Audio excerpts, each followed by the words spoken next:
अस्सलाम वालेकुम दोस्तों, आज हम आपको यूरोप के ऐसे मुल्क की सैर करवाने जा रहे हैं जो टूरिस्ट कंट्री में दुनिया के पहले नंबर पर आता है। ये मुल्क इतना खूबसूरत है कि 8 करोड़ से ज़्यादा लोग इसकी सैर करने के लिए जाते हैं। इस मुल्क के परफ्यूम दुनिया में सबसे ज़्यादा फेमस हैं। जी हाँ, आज हम आपको सैर करवाने जा रहे हैं यूरोप के एक खूबसूरत मुल्क फ्रांस की। इस वीडियो में हम आपको दिखाएंगे फ्रांस ने अपनी तकदीर कैसे बदली, इस मुल्क को दुनिया का सबसे ज़्यादा टूरिस्ट कंट्री क्यों कहा गया है, क्या वाकई परफ्यूम की इजाद फ्रांस की है, इस मुल्क की तारीख क्या है, पाकिस्तानी इस मुल्क की यूनिवर्सिटीज़ में कैसे जा सकते हैं।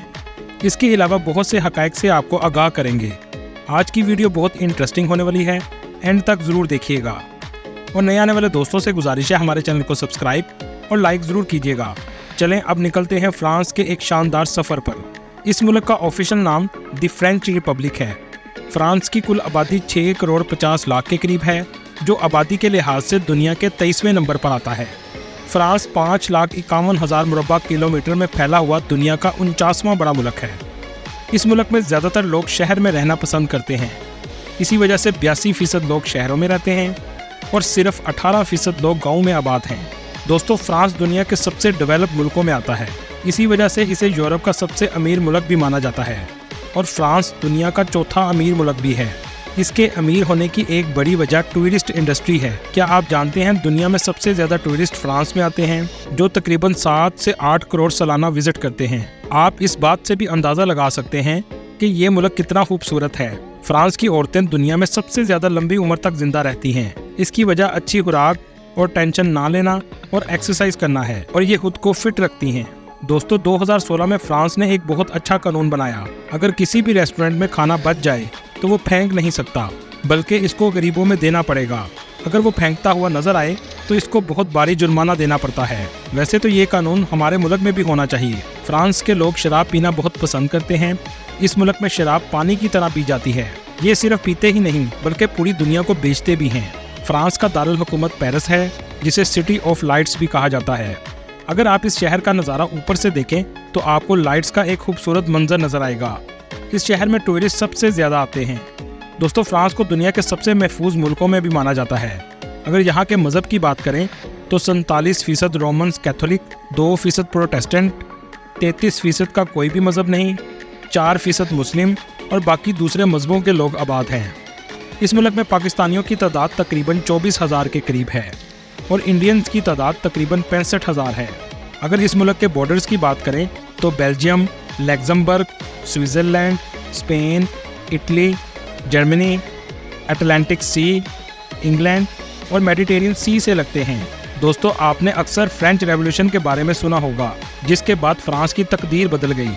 अगर ये इनकलाब ना आता तो फ्रांस का भी वही हाल होता जो आज पाकिस्तान का है। फ्रांस में किंग लुइस की हुकूमत थी। इसके दौर में फ्रांस 2 तबकों में तकसीम था। एक वो तबका जिसके लिए फ्रांस अयाशी की जगह थी और ये चांदी की प्लेटों में खाना खाते थे, 200 एकड़ के घरों में रहते थे और इन पर टैक्स भी नहीं लगाया जाता था। इन लोगों को कानूनन 10 कत्ल भी माफ थे। जबकि दूसरा तबका ज़रूरियात ज़िंदगी तक से तरस रहा था। इनके पास ना तो 2 वक्त की रोटी थी और ना ही घर थे। ये लोग बेरोजगार भी थे और एलीट क्लास के जुल्म का शिकार भी थे। इंसाफ से महरूम भी थे। तालीम, सेहत और बराबरी के हकूक भी हासिल नहीं थे। उस वक़्त इन लोगों की हालत यहाँ तक पहुँच चुकी थी कि इन पर कहत आ गया। तमाम लोग महल के सामने इकट्ठे हो गए। आपको ऐसा लग रहा होगा जैसे मैं आज के पाकिस्तान के हालात के बारे में बता रहा हूँ, लेकिन ऐसा नहीं है। मैं आपको 16वीं सदी के फ्रांस के बारे में बता रहा हूँ। जब लोग महल के सामने इकट्ठे हुए तो बादशाह के सामने रोटी रोटी की फरियाद करते रहे। बादशाह की नौजवान मलका ने महल की बालकोनी से आवाम को देखा और कहा, इन लोगों को अगर रोटी नहीं मिलती तो केक खा लें।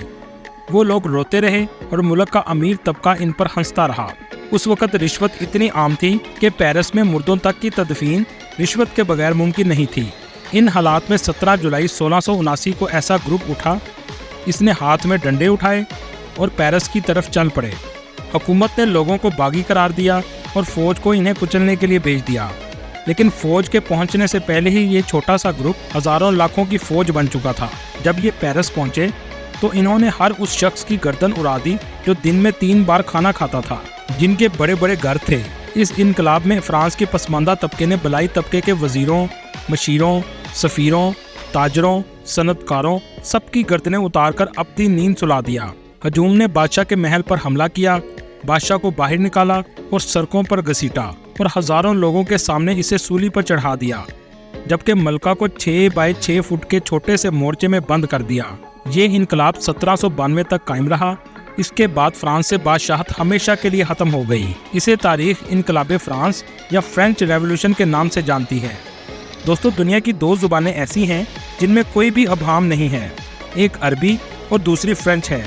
क्या आप जानते हैं फ्रांस के बहुत से ब्रांड्स का नाम इसके शहरों के नाम से रखे गए हैं।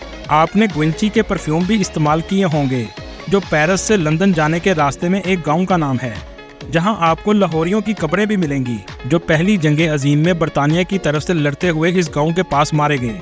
दोस्तों, आपने अमेरिका का स्टैचू ऑफ लिबर्टी तो अक्सर देखा होगा। ये स्टैचू भी पेरिस में बनाया गया था और इसको लगाया भी पेरिस में गया था, लेकिन अमेरिका ने फ्रांस से कहा हमें या तो आईफल टावर तोहफे में दे दें या स्टैचू ऑफ लिबर्टी दे दें। फ्रांस ने स्टैचू ऑफ लिबर्टी की कुर्बानी दी। यहाँ के लोग बहुत मेहनत करते हैं और अपने काम से काम रखते हैं, मतलब किसी के काम में दखल अंदाजी नहीं करते। फ्रांस के लोग स्नेल खाना बहुत पसंद करते हैं। एक रिपोर्ट के मुताबिक इस मुल्क में 25,000 टन सालाना स्नेल खाए जाते हैं। दोस्तों, आज परफ्यूम का अगर कोई नाम ले तो हमारे दिमाग में सबसे पहला मुल्क फ्रांस आता है और आज पेरिस को खुशबू का शहर भी कहा जाता है। लेकिन ये परफ्यूम कब और क्यों ईजाद हुआ, ये सब बहुत कम लोग जानते हैं। 15वीं सदी ईस्वी में मुसलमानों के अलावा बाकी तमाम लोग सफाई का ख्याल नहीं रखते थे, यहाँ तक कि कई महीनों तक नहीं नहाते थे, और ये हाल पूरे यूरोप का था। इन सब से बहुत बदबू आती थी, जबकि मुसलमान साफ सुथरे रहते थे। फ्रांस में यास्मीन के फूल बहुत ज़्यादा उगते थे। फ्रांस के लोग इन फूलों को तोड़कर दूसरे मुल्कों को बेचते थे। स्पेन में भी मुसलमानों की हुकूमत थी और मुसलमान खुशबू बनाना जानते थे। जब फ्रांस के लोगों ने कुर्तुबा में आकर मुसलमानों से इतर जैसी खुशबू बनाना सीखी और अपने मुल्क में आकर फूलों से खुशबू तैयार करना शुरू कर दी। खुशबू बनाना भी मुसलमानों की ईजाद है, जो बाद में फ्रांस के लोगों ने सीखकर आज दुनिया के सबसे बड़े खुशबू के ब्रांड बना लिए और अरबों डॉलर कमा रहा है। दोस्तों, आज फ्रांस का लिटरेसी रेट 99% है। मतलब इनकलाब के बाद फ्रांस ने सबसे ज़्यादा तवज्जो तालीम और इल्म सीखने पर दी, और इस तालीम की वजह से आज फ्रांस दुनिया को जहाज़, हेलीकॉप्टर तक बेच रहा है। जो लोग पढ़ने के गर्ज से फ्रांस जाना चाहते हैं तो ये उनका बेहतरीन फैसला है। 70 से ज़्यादा इस मुल्क में पब्लिक यूनिवर्सिटीज़ मौजूद हैं। इसके अलावा बहुत सी प्राइवेट यूनिवर्सिटीज़ भी मौजूद हैं। फ्रांस में यूनिवर्सिटी की कम से कम फीस 243 यूरो से शुरू होती है और 2000 यूरो तक है, जो 1 साल की नहायत मुनासिब फ़ीस है। आप डायरेक्टली यूनिवर्सिटीज़ में भी अप्लाई कर सकते हैं और थर्ड पार्टी जैसे मून मास्टर से भी अप्लाई कर सकते हैं। फ्रांस की सबसे famous university of Paris, PSL research university और यूनिवर्सिटी ऑफ ग्रेनोबल एल्प्स हैं। दोस्तों, पेरिस शहर जैसा आपको खूबसूरत नज़र आता है, लेकिन इसके नीचे एक पुरअसरार कब्रिस्तान भी मौजूद है, जहां 60 लाख लोगों की बाकियात दफन की गई हैं। हैरानगी की बात यह है कि यहाँ इतने ज़्यादा लोग कैसे आए। इस कब्रिस्तान को कैटाकॉम्ब्स ऑफ पेरिस का नाम दिया गया है। दोस्तों, रोमन एम्पायर के दौर में पेरिस एक छोटा सा कस्बा था, जहाँ एक कब्रिस्तान मौजूद था। कई साल गुजरने के बाद ये कब्रिस्तान फैलता गया। 18वीं सदी ईस्वी में ये फैसला किया गया कि इस कब्रिस्तान को इकट्ठा किया जाए और एक जगह तमाम बाकियात दफन की जाएं। उस वक़्त की गवर्नमेंट ने टनल खोदकर 60 लाख लोगों की बाकियात पेरिस के नीचे दफन कर दी और इन हड्डियों को अलग अलग डिज़ाइन बना कर रखा गया, जैसे कोई म्यूज़ियम हो। 1815 में इसे आम लोगों के लिए भी खोल दिया गया। दोस्तों, फ्रांस बहुत खूबसूरत मुल्क है, इसी वजह से टूरिस्ट कंट्री में दुनिया के पहले नंबर पर आता है। चलें अब आपको दिखाते हैं ऐसा क्या है इस मुल्क में जो 8 करोड़ सालाना लोग विजिट करने आते हैं। सबसे पहले आपको बताते हैं, आपने अक्सर आईफल टावर तो देखा होगा, जिसे विजिटर पेरिस में देखने बहुत ज़्यादा जाते हैं। इस टावर का नाम इंजीनियर के नाम से रखा गया है, जिसका नाम गुस्ताव आईफल था। इस टावर को 1887 से 1899 में तैयार किया गया। इस टावर की ऊंचाई 300 मीटर है। लिफ्ट के ज़रिए आप इसके ऊपर जाकर पूरे शहर का नज़ारा ले सकते हैं। पेरिस की नाइट लाइफ तो देखने लायक है। सारी रात ये पूरा शहर जागता है। आप अगर पेरिस जाएं तो लोवर म्यूज़ियम का ज़रूर विज़िट करें। इस म्यूज़ियम में मौजूद आप 30 सेकंड एक आर्ट वर्क भी देखें तो आपको तमाम आर्ट वर्क देखते हुए 100 दिन लग जाएंगे। आप अगर बीचेस को पसंद करते हैं तो फ्रांस के शहर कैंस का ज़रूर विज़िट करें। एक ज़माने में ये गांव था, लेकिन आज ये शहर बन चुका है। अगर आप ओल्ड सिटी देखना पसंद करते हैं तो कोलमास का ज़रूर विज़िट करें, जहाँ की गलियाँ और बाज़ार एक तारीखी मंजर पेश करती हैं। इसके अलावा पैलेस ऑफ वर्साइल्स, जो बहुत ही खूबसूरत पैलेस है, आप देखेंगे तो बस देखते ही रह जाएंगे। पूरे मुल्क में आपको आर्ट वर्क, कल्चर और फैशन बहुत ज़्यादा नज़र आएगा। लोअर वैली जो पेरिस से सिर्फ 2 घंटे पर वाक़या है, इस जगह भी आपको बहुत खूबसूरत पैलेस नज़र आएंगे। इस पूरे मुल्क में हिस्टोरिकल बिल्डिंग बहुत ज़्यादा हैं। शायद यही वजह है कि 8 करोड़ लोग सालाना इसका विजिट करने आते हैं। क्या आप जानते हैं इन 8 करोड़ में से 4 करोड़ लोग पेरिस देखने आते हैं। दोस्तों, ये थी आज की हमारी इन्फॉर्मेटिव और दिलचस्प वीडियो। आपको वीडियो कैसी लगी कमेंट में ज़रूर बताइएगा और नए आने वाले दोस्तों से गुजारिश है हमारे चैनल को सब्सक्राइब और लाइक ज़रूर कीजिएगा। अगली वीडियो तक अल्लाह हाफिज़।